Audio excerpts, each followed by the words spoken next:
ونيابة عن قبيلة تسكري أود أن أشكر معالي الوزير المنتدبة مبارك أبو عايدة وجميع الوفد الحاضرين معها على هذه الزيارة المباركة والمبادرة الطيبة التي أبانت وبلا شك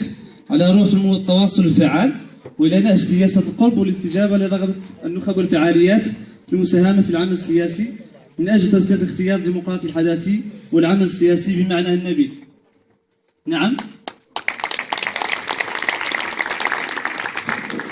الشباب قوة من أجل مستقبل البلاد، فالاعتراف بقيمة الشباب كمورد بشري وعامل أساسي في التغيير والتنمية الاقتصادي والاجتماعي يعزز مكانة الشباب كشريك أساسي في التنمية، لذا وجب النهوض بواقع الشباب، ومن هذا المنطلق وجب التذكير بالواقع المعيشي المزري الذي يعيشه شباب دول البرج، حيث يعاني من البطالة والتهميش بسبب غياب مشاريع تنموية اقتصادية. إضافة للمشكل الذي يعاني منه الشباب، هناك عدة مشاكل كان وما زال يتخبط فيها دوار البرج، أذكر منها استمرار دوائر الفقر والهشاشة وتراجع القدرة الشرائية وتدني مكانة الطبقات الوسطى وغياب المساهمة في النهوض بأوضاع المواطنين وتحسين ظروف وإطار عيش الساكنة الأكثر احتياجا وتطوير مساهمة المرأة في التنمية على أسس ديمقراطية تشاركية شفافية ومتينة.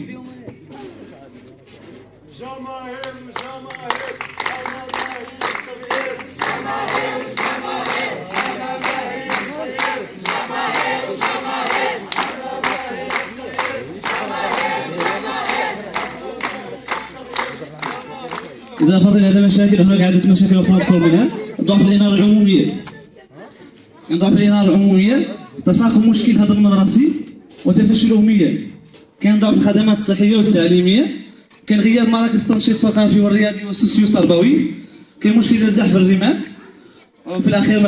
مرحبا بكم السنة مرة ثانية وصلنا لكم، ورانا نحن معاكم جاهزين يوم 4 من شهر 9 إن شاء الله يرضي مولانا. يلا فيكم.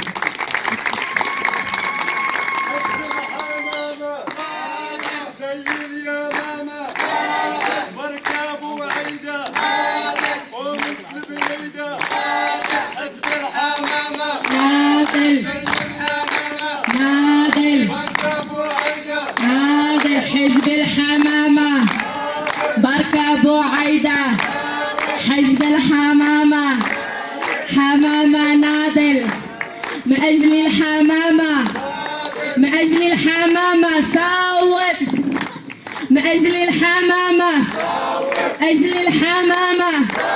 من أجل التغيير، من أجل التغيير، أجل مباركة، أجل عبد الرحيم، أجل إبراهيم، أجل الزهرة، أجل سيد أحمد، أجل كلثوم، أجل الأحرار، أجل الأحرار، أجل التنمية، من أجل التنمية،